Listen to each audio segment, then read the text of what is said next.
Investing in the stock market, or really anywhere, you could even take real estate for example right now, has really caused a lot of pain here in the year 2022. Although we did get a nice relief rally in the markets last week, I strongly suggest that investors stay on high alert. Are we near the bottom? That's one of the most common questions I get from clients and investors alike.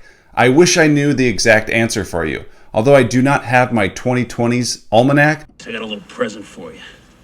Something that'll make you rich. You want to be rich, don't you? Oh yeah, sure, right. That's rich. You're gonna make me rich? That's a reference for all you Back to the Future fans out there. Although we would be a whole lot wealthier right now if I did have that. The answer is, really, nobody knows. But looking at the most recent recession that we had in the year 2020, we saw a very steep decline in equities, but which was followed up by a very steep increase as we recovered very quickly, and it was the shortest recession on record at only 2 months. But the stakes were very different back in 2020. That recession was brought on by a global pandemic, but we also saw the federal government pump money into the economic system to help bring investors and bring consumers really back into the fold and hold everything together the best they can. After seeing record layoffs in such a short order, the federal government stepped in and started pumping money into the system by way of stimulus checks. We saw the Federal Reserve lower interest rates to a near zero rate environment. We also saw the Federal Reserve start buying back bonds, which effectively pumps more money into the economic system. We also saw banks stop mortgage payments for those that were laid off, and it brought in a record number of retail investors into the stock market. There was so much money being pumped in and printed out into the economy as a whole here in the US, which is one reason why we saw that V-shaped recession recovery. This is not the case this year. And this time around, as we are headed towards a pending recession, the Fed is actually pulling back. The Fed is rising interest rates, selling off its securities, and we are seeing mortgage rates creep higher and higher. Just a few months ago, they were below 3%. Now we're looking at mortgage rates above 5.5%. That is going to have an impact directly on housing, and interest rates here are having an impact on stocks as we are seeing the pressures, especially in the growth sector. All this to say, a quick recession like we saw in 2020 does not look like it's in the cards. Now, this does not go on to say that we're going to have a very long, drawn-out recession. I don't think that's going to be the case. What's the saying? This time is going to be different. However, I may not know how long the recession is going to be. In fact, we may already be in it. We're seeing slower economic activity. We're seeing supply chain issues consist. We're seeing the semiconductor supply chain issues as well, which impacts so many different industries around the world. And we're also starting to see major companies slow hiring, freeze hiring, or even start laying off individuals, unfortunately. And with that being said, I want to provide information that you can take back and provide and do your due diligence to best put together your portfolio for the times ahead. And in today's video, we're going to look at high yield dividend stocks. Now, these may not be at the bottom. In fact, I'm going to go out there and say we are not seeing bottom prices in. So with these, you're going to take these dividend stocks and put them on your watch list. Layer into them here and there as you see pullbacks in these individual stocks if they so meet your investing requirements. And if you love dividends and you love passive income, then do me a huge favor and click that like button down below, as that is huge for the growth of this channel and it helps get us in that YouTube algorithm.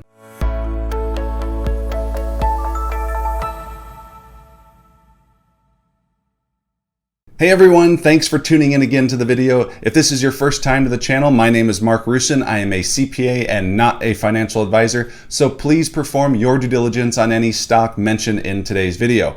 Also, if you're new to investing or looking for a great new platform, then definitely check out WeBull. Right now, they are running a special promotion where you will get 6 free stocks if you sign up for a new account and deposit any amount of money. Hurry, because this promotion ends the end of June. If you use the link after, you will still receive 2 free stocks valued up to $3,000. I will leave the link to this great promotion down in the description below. But again, remember the 6 free stocks, that is 6 free stocks valued up to $3,000. That link will be down below, so definitely make sure you take advantage of that before the end of June. Again, it's okay if you do it after June. You will just get 2 free stocks, which is still great because, again, this is free money for putting in any amount of money in your new account. All right, now let's get back to talking about dividends. Again, the year 2022 has seen intense pressure. We have seen stocks selling off like crazy. And with that, we have seen dividend yields creep up because remember, with dividends, they have an inverse relationship with the stock price. As stock prices come down, dividend yields go up. Another key for dividend investors is to know the difference between high yield and sucker yields. There's a lot of sucker yields out there. You could look at some stocks, and I get messages all the time from folks on social media saying, hey Mark, check out this stock. It's yielding 15% dividend. Well, that's due to the fact that the stock just sold off 40%. Their cash flows have been cut. Part of their business is just completely sold off or gone bankrupt. That is not sustainable. That dividend's going to stay there for right now, but when the next earning report comes out, or even before that, you're most likely going to see, and this is just a hypothetical example I'm giving out, you're most likely going to see the management team come out and either cut that dividend or suspend it altogether. So definitely know the difference. Do your due diligence. Look at cash flows. Look at payout ratios and determine how safe is this high yield dividend, because there is a difference between high yield dividends and sucker yields. So now let's take a look at 3 high yield dividend stocks for you to consider for your dividend portfolio. The first high yield dividend stock we're going to look at today is one of my favorite REITs, and that is STOR Capital, stock ticker STOR. STOR Capital is a net lease REIT, and if you've seen any of my other videos, I do talk about STOR, but I also talk about what net lease REITs are. And if you're new to REITs, let me just quickly give you a quick debrief. The term REIT stands for Real Estate Investment Trusts.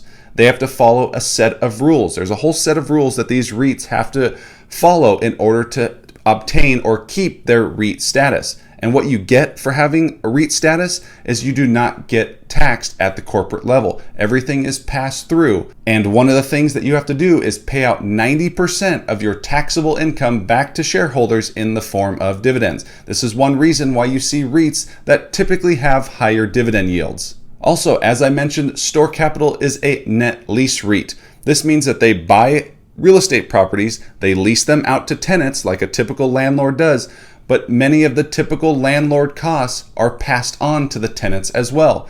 Think about insurance, think about property taxes, think about maintenance, and a whole array of other things. All of these are passed on to the tenants. Now a little more about STOR Capital. STOR Capital has a portfolio of nearly 3,000 properties that are leased out to 573 different tenants. Looking at the STOR Capital portfolio, you can see that it is built very similar to that of Realty Income. It is a net lease REIT.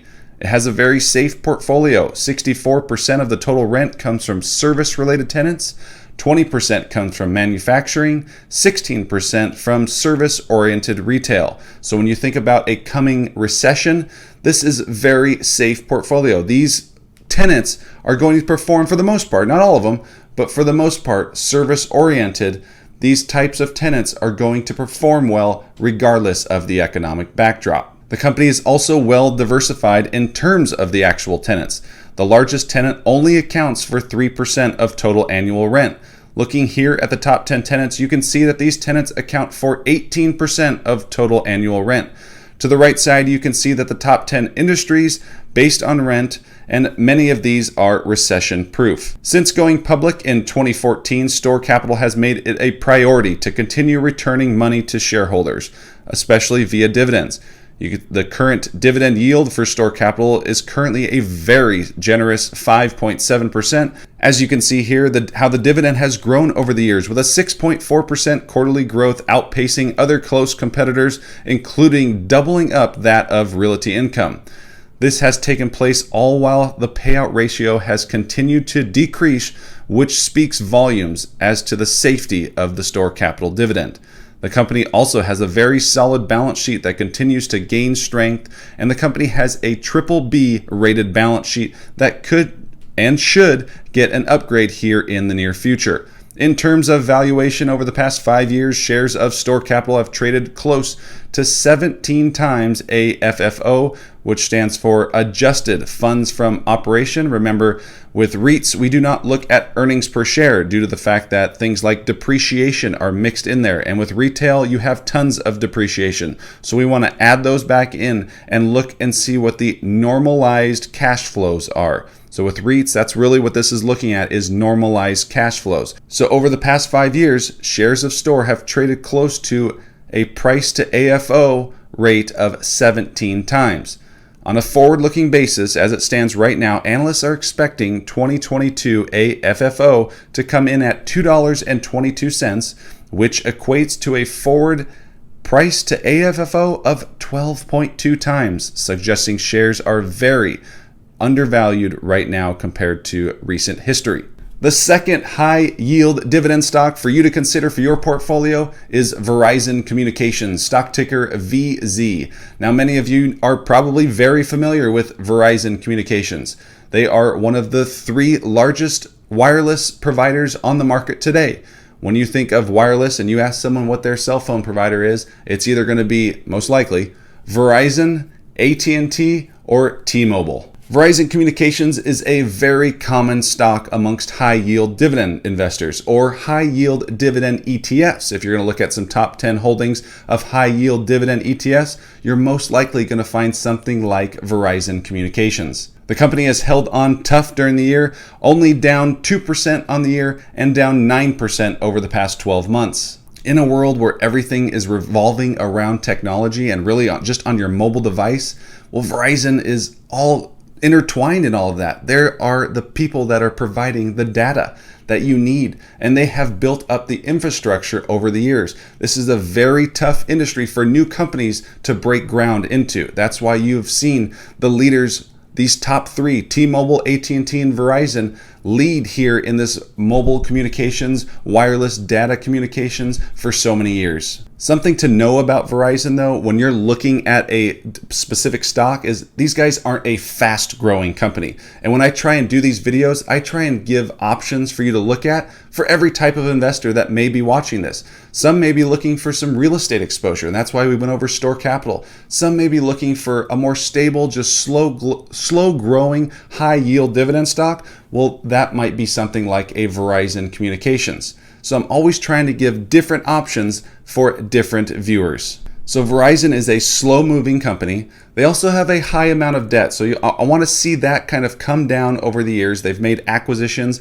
The debt levels are high, and that really weighs on a company, especially when they're trying to grow, because we're now going through an earnings or an interest rate increase where that debt's going to get a little more expensive each time the Federal Reserve increases interest rates, which we expect to keep coming throughout the rest of this year and at least the beginning of next year. Looking at the dividend, Verizon currently pays a dividend yield of 5%. They still have a payout ratio with plenty of room moving forward, making it look safe right now as the payout ratio is below 50%. You're getting very little dividend growth. They've been growing at a rate of around a little over 2% over the past 5 years on average, but they have increased the dividend for 18 consecutive years now. The cash flows continue to remain stable, which should help support that dividend moving forward. Turning to valuation, analysts are expecting 2022 EPS. Again, now we're not looking at REITs anymore, so we're going to go back to EPS, adjusted EPS.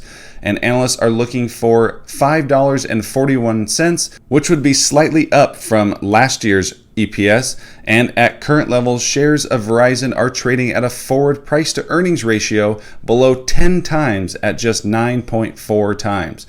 Over the past 5 years, Verizon shares have traded closer to 12.6 times. So definitely very undervalued based on recent history. The third high-yield dividend stock for you to consider for your high-yield dividend portfolio is Altria Group, stock ticker MO. I know this stock may be a little more controversial, and if you have a moral thing and you do not want to invest in so-called sin stocks, then definitely this stock is not for you.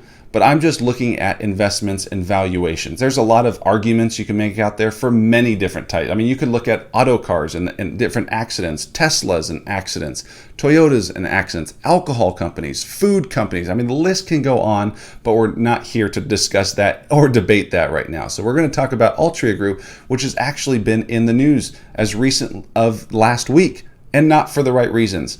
Let me give you a little bit of history. A few years ago, back in 2018, Altria Group made an investment in the e-cigarette maker known as Juul. They became very popular, especially by younger generations, during the global pandemic. They had all different types of flavors, but the FDA has now cracked and banned all of these e-cigarettes made by Juul. Now, Altria Group invested in Juul. They took a 35% stake in Juul back in 2018 for $12.8 billion. Fast forward to March right now, they have done multiple valuation pullbacks, also known as impairments. And right now, if you look at the Altria Group balance sheet, you will see an investment in Juul valued at only $1.6 billion.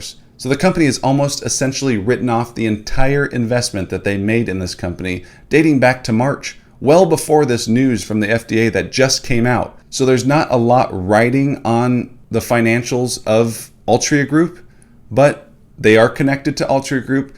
Altria Group does have an investment in there, and shares fell off hard. Now, falling off 10%, was that a little much? Let's take a look. Now, again, it's just a 35% stake, and they have written almost the entire investment off. They have $1.6 billion. They're not really recognizing anything in terms of income based on their current cash flows for the company as a whole right now.